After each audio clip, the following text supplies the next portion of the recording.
안녕하세요. 반갑습니다. 개념의 여왕 오르세입니다. 자, 오늘은 PPT 화면과 선생님 목소리만으로 캐스트 내용을 전달해 보도록 하겠습니다. 오늘 주제는 예비 고3과 N수생 각각에게 하고 싶은 이야기와 그리고 모두에게 하는 정신교육입니다. 자, 첫 번째 이야기는 지난 캐스트에서 이야기했듯이 수투, 기말, 직보 압축 강의를 하겠다라고 했는데 이것을 러셀 대치에서 현장으로 진행하기로 결정을 했습니다. 가격을 매길 수 없는 가치로운 특강이라서 무료로 공개하기로 결정을 했고 11월 25일 화요일, 26일 수요일 이틀 동안 저녁 6시 반에서 10시까지 진행이 됩니다. 이 강의는 러셀 대치 현장에서 진행되는 것이 그대로 러셀 학원들 라이브 반으로 송출이 됩니다. 광주, 대전, 대구, 울산, 원주, 전주, 청주에 실시간으로 전송이 되기 때문에 선생님이 겨울부터 진행할 라이브 반에 대한 쇼케이스다 라는 생각으로 선생님과 함께 첫 만남을 할 수 있기를 기대하겠습니다. 이 현장 특강의 내용은 총 6강으로 이루어져 있는데 이번 기말 범위가 적분이기는 하지만 수투에서 앞부분은 미분이고 뒷부분은 적분인데 이 적분은 미분의 역연산이기 때문에 미분에 대한 개념의 허점을 가지고 있으면 적분 쪽 문제들을 원활하게 내신에서 원하는 만큼 정확하고 빠르게 풀 수가 없어요. 그래서 두 강, 즉 1강, 2강 이 두 강을 통해서 극한, 연속, 미분계수, 도함수, 적분을 위해서 필요한 지난 중간고사 범위를 빠르게 압축 정리를 한 다음 3, 4, 5, 6강에서 대부분의 학교에서의 기말 범위인 도함수 활용의 접선, 평균값 정리, 보통 중간고사 범위가 평균값 정리까지죠. 그러지 않은 학교들도 있을 수 있지만 대부분 비슷해요. 그래서 그 도함수 활용에서부터 3, 4차 그래프, 부정적분과 정적분, 그리고 정적분의 활용까지 개념을 1, 2강에서는 적분을 위한 극한에서 미분까지 기본 내용들을 압축 정리할 거야. 중간고사 때 미분 파트를 좀 놓치신 분들은 이것을 통해서 만회를 할 수 있을 거고 또 문제풀이는 했지만 막상 적분 파트의 개념과 문제풀이를 하려고 보니까 미분 쪽에 뭔가 허점이 있는 것 같다 라고 느껴지는 분들도 이 두 강을 통해서 개념의 여왕인 선생님과 함께 완전하게 정리를 하고 극복을 할 수 있을 겁니다. 그리고 3강에서 6강까지 핵심 개념과 내신의 출제 빈도가 높은 핵심 문항들, 기출 중심으로 분석을 해드리도록 할게요. 이런 강의는 선생님이 오르세 학원에서 내신 대비 원데이 특강으로 여러 번 해봤던 것들인데 그 노하우를 살리고 응축해서 최고의 강의로 만들어 가격을 매길 수 없는 가치로운 강의로 한번 준비해 보도록 하겠습니다. 자, 그러면 이제 N수생들에 대한 이야기로 넘어갈게요. N수생들은 최근에 우리 상담 QA를 통해서 본인들의 상황을 이야기하고 질문을 하고 있는데 가장 많은 질문이 바로 이 두 가지예요. 첫 번째는 선생님을 좀 더 빨리 알았더라면, 좀 더 일찍 선생님과 시작했더라면 좋았을 텐데 라는 아쉬운 마음과 동시에 올해는 시작부터 선생님과 함께 하려고 합니다 라는 다짐, 그리고 또 하나는 본격적인 커리큘럼을 시작하기 전 뭐부터 하면 될까요? 라는 질문이에요. 이러한 N수생들에게 하고 싶은 이야기는 처음부터 다시야. 아마 두 번째 페이지도 있을 텐데 선생님이 재수할 때 나는 백지다 라는 생각으로 시작을 했었어요. 재종반에 출근 아니고 뭐죠? 출석하는 첫날 교실에 들어가서 맨 앞자리에 앉아서 나는 백지다. 나는 아는 게 아무것도 없다. 나는 선생님들이 말씀하시는 모든 걸 새롭게 듣고 새롭게 백지에 적어 나간다 라는 생각으로 최선을 다해서 수업을 듣고 공부를 했었어요. 왜 백지다 라고 생각을 했냐면, 내가 작년에 실패했어. 그 실패를 불러일으킨 인풋들을 그대로 갖고 시작해서는 안 된다라는 생각을 했었습니다. 그래서 인풋이 달라져야 아웃풋이 달라질 거야. 그러면 어디서부터 바꿀 거냐라고 했을 때 기초공사부터, 완전히 바닥부터 다시 해야 돼 라는 생각으로 진짜 처음부터 다시 했었어요. 그러니까 우리 N수생들이 어차피 다시 하려고 마음을 먹었다면 진짜 처음부터 다시 했으면 좋겠습니다. 어디부터 해야 되냐면 초등학교 1학년 수학부터 우리가 다시 할 수는 없잖아, 그죠? 그러니까 고1 수학부터 다시 하자고요. 선생님의 간접범위 연계 특강 10강짜리 강의에서 시작을 했으면 좋겠어. 그리고 12월 1일에 2027 학년도 개념 에센스 수1을 개강할 거야. 그때까지 하루에 한 강이든 하루에 2강이든 간접범위 연계 특강을 완벽하게 소화했으면 좋겠어. 간접범위에 대한 이야기를 하면서 예시로 직접 출제 범위에 해당하는 문제들을 풀어주는 강의라 그랬어. 그래서 제목이 간접범위 연계 특강이야. 연계. 간접범위가 직접 범위의 문제에 어떻게 연계되는지를 설명하는 강의거든요. 물론 이 간접범위 특강 안에서는 예를 들면 여러분들이 가장 어려워할 수 있는 함수를 설명할 때 X축, Y축부터 설명해. 그 위에 놓여진 그래프에 정의역, 공역, 치역부터 설명해. 거기서부터 시작해서 사실은 수2의 그 많은 미적분의 개념, 그리고 미적분에서 배우는 초월함수, 가장 어려워하는 28번, 30번에 나오는 그래프들이 출제가 되는 거거든. XY축부터 다시 그려보자고요. X축, Y축이 왜 수직으로 생겨 먹었는지, X축을 꽉 채우고 있는 값들은 뭔지 그 축에서부터 다시 출발하자고. 완전히 지우고 싹 지우고 다 버리고 진짜 처음부터 다시 그 마음으로 시작했으면 좋겠어. N수생들이 N수를 해도 전년도와 크게 성적이 변하지 않아 라는 말들을 하는 이유는 전년도랑 비슷한 인풋을 넣기 때문이야. 사직생이란 말 알죠? 죽을 각오로 해야 산다고요. 다 버리고 아무것도 없는 상태에서 다시 해야 돼요. 내가 작년에 공부한 것들이 아까워서 그거 좀 품고 이것 좀 누적으로 이거 좀 갖고 있는 채로 그 위에다가 쌓아가려고 하면 또 잘못된 기초공사 위에 건물을 지을 수도 있다는 거야. 한번 겪어봤으니까, 또는 2번도 겪어봤잖아 우리가. 그러니까 어떻게 한다? 싹 지우고 싹 버리고 완전히 처음부터 다시 한다. 그래서 간접범위 연계 특강부터 다시 하자 이 얘기야.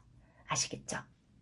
자, 예비 고3 친구들은 기말이 마치 내 인생의 전부인 것처럼 기말고사를 빌미로, 계기로 수투를 완전하게 샅샅이 분석해서 씹어먹겠다라는 생각으로 선생님한테 오시고, N수생들은 사실은 그 특강을 N수생들이 듣는 것도 나쁘지 않겠다. 지금 생각해보니까 오셔도 괜찮습니다. N수생들은 이제 다시 시작이다 라는 생각으로 스타트 하시기를 바라겠습니다. 그 시작에는 간접범위 연계 특강부터 하셔라 라는 거. 자, 이 예비고3과 N수 모두에게 선생님이 오늘 하고 싶은 플러스 정신교육은 바로, 요즘 시작하는 여러분들은 계획표를 짜거나 또는 연구소, 상담소, 오르세 연구실 상담소를 통해서 계획표를 받게 될 거야. 그리고 그 계획대로 공부를 잘해야지 라는 마음으로 하루하루 열심히 공부를 하려고 했으나 계획이 잘 지켜지지 않는 날을 만나게 돼요. 모든 게 계획대로 될 리가 없잖아. 평균적으로 계획의 7, 80%만 꾸준히 하면 서울대 연고대는 간다 그랬어. 계획을 100% 완수한다는 건 원래 어려운 일이야. 그 계획이 내가 할 수 있는 양이 10이었다고 한다면 계획은 고작 7에 해당되는 거였다? 그래도 그 7을 100% 완수하긴 어려워. 내가 할 수 있는 양이 10이었다라고 했을 때 계획이 13이야. 그럴 때에는 더더욱 그 13을 완수하기 어려워. 내가 할 수 있는 양 10을 기준으로 더 많은 계획을 세웠든 더 적은 계획을 세웠든 계획은 근본적으로 100% 완수하기가 어려워. 이게 팔레토 법칙이라는 개미 이야기 했었죠. 개미들을 관찰해 보니까요. 일개미들이 열심히 일을 하는데 너무 신기하게 그 중에 80%만 일을 하고 20%가 놀고 있더라는 거야. 그래서 그 20% 놀고 있는 개미를 싹 걷어서 분리시키고 나머지 열심히 일하는 개미 80%만 남겨놨더니 너무 신기한 건 그 80%의 개미의 또 80%. 뭐죠? 처음 1에 0.8에 다시 0.8은 열심히 하는데 그 0.8에 0.2는 또 놀더라는 거야. 그래서 그 0.1을 또 분리시켰어. 그랬더니 0.8에 0.8에 0.8은 일을 하는데 0.8에 0.8에 0.2는 또 놀더라는 거지. 이게 팔레토 법칙이에요. 다 그래. 7, 80%까지야. 대부분이. 그럼에도 불구하고 끝까지 해내겠다. 이를 악물면 10을 해낼 수 있지. 그런데 그 일을 악물어도 계획에 차질이 생기는 날들이 올 수 있고 또는 아침부터 열심히 그날의 계획을 완수하기 위해 공부를 할 수도 있지만 어떤 날은 오전을 날려버리는 수도 있어. 또 어떤 날은 하루 종일 내가 뭐 했지? 라는 생각이 들 정도로 몇 개의 개념, 몇 개의 문제에 매달리고 있다가 시간이 훌쩍 지나가 버리는 상황들도 마주하게 돼. 자, 그때 어떻게 해야 되는가? 그 얘기를 하고 싶어요. 선생님이 유경쌤이 그려준, 유경쌤은 화가가 됐어야 돼, 그죠? 그려준 그림을 가지고 한번 설명을 해보면 선생님이 수업을 하면 가끔 아침 수업에서요. 요즘은 그런 경우가 없는데 예전에 아침 9시 수업이 12시 반까지야. 낮 12시 반까지 3시간 반 동안 수업을 하는데 어느 날 12시 정도에 헐레벌떡 뒷문을 열고 들어와서 수업을 듣기 시작하는 친구가 있었어요. 9시부터 수업을 시작해서 12시 반에 수업이 끝나는데 12시에 갑자기 문을 열고 들어온 친구가 있었다는 거지. 그럼 선생님은 그 친구를 보고 어떤 이야기를 했을까? 지금 이 그림에서 바로 그 친구의 상황을 볼 수 있어. 오늘 수업은 9시. 눈 떠보니 11시 40분. 빨리 가도 12시. 어차피 수업은 30분밖에 못 듣는다. 이때 두 개의 자아를 만나게 되죠. 지금이라도 갈까? 에이, 어차피 오늘은 버렸어. 더 자? 에이, 오늘은 버려버렸어. 막 괴로워해. 근데 여러분들은 이때 어느 쪽을 선택해야 되느냐? 보통의 인간은 두 번째를 선택해.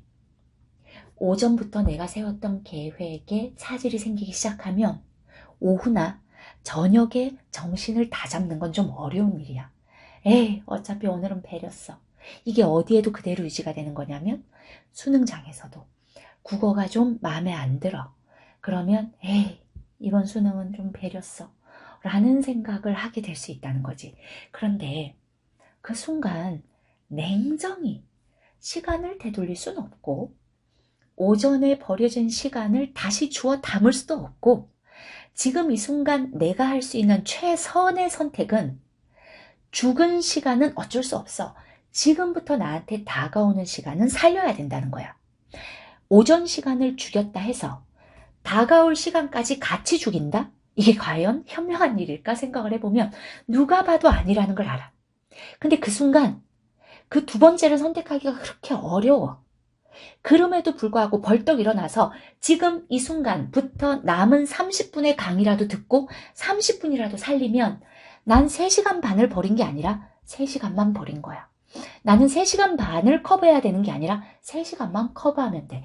당연히 누가 들어봐도 계속해서 두 번째 선택이 최선이고 그리고 최고야. 그 차선이 돌아서서 보면 최선일 수 있다라는 얘기 수능 보러 가기 전에 선생님이 했었어요. 그래서 계획에 차질이 생겼다? 어떻게 해야 된다? 지나간 시간은 어쩔 수 없다. 하지만 다가오는 시간까지 죽일 순 없는 거야. 이런 마음. 어쩌면 내 남은 시간 동안 이 계획 모두를 이행하기 위해 아주 기적적인 집중력이 튀어나와 줄지도 몰라. 힘을 좀 내봐. 내 자신에게 얘기하세요. 할 수 있어. 더 집중해서 마치 아인슈타인의 상대성 이론처럼 시간을 고무줄처럼 쫙 늘려서 그 안으로 쑥 들어가서 집중을 빡 해서 많은 공부를 하고 툭 튀어나와서 봤더니 생각보다 시간이 얼마 안 지나 있네 라는 경험을 살면서 몇 번은 해봤잖아. 그런 저력을 우리는 갖고 있어요. 그 순간의 선택이 중요한 거야. 다 본인의 의지야. 내 의지와 다르게 흘러가버린 시간, 놓쳐버린 시간 어쩔 수 없는 거잖아. 하지만 지금 이 순간은 내 의지로 선택할 수 있어. 내 의지로 다가오는 시간마저 버릴 거냐 살릴 거냐? 당연히 살려야지. 계속해서 우리는 두 번째를 선택해서 살려야 되는 거야. 계획을 수립하고 그 계획을 완수해 나가는 과정에 여러분들이 가져야 되는 순간순간의 선택은 다가오는 시간은 놓치지 않겠다.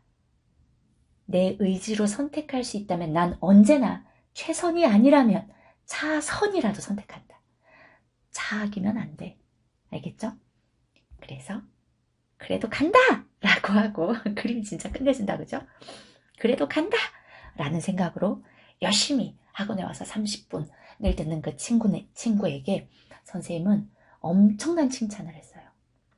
수업이 30분 남았는데 가방을 메고 헐레벌떡 들어와서 뒷자리에 겨우 앉아 막 책을 꺼내서 수업을 듣는 그 친구를 쳐다보는 친구들은 뭐야 라는 생각을 할 수 있죠. 근데 선생님이 엄청 칭찬했어요. 너 진짜 대단하다. 어떻게 30분 밖에 안 남았는데 30분 지나서 들어오는 건 누구나 할 수 있어. 근데 30분 밖에 안 남았는데 들어왔어? 그건 어마어마한 에너지야. 대단한 사람이에요. 그래서 되게 칭찬한 적이 있었어요. 여러분들도 그런 선택을 하시기를 바라겠습니다. 자, 오늘은 여기까지 마무리하도록 할게요. 고생하셨습니다. 안녕.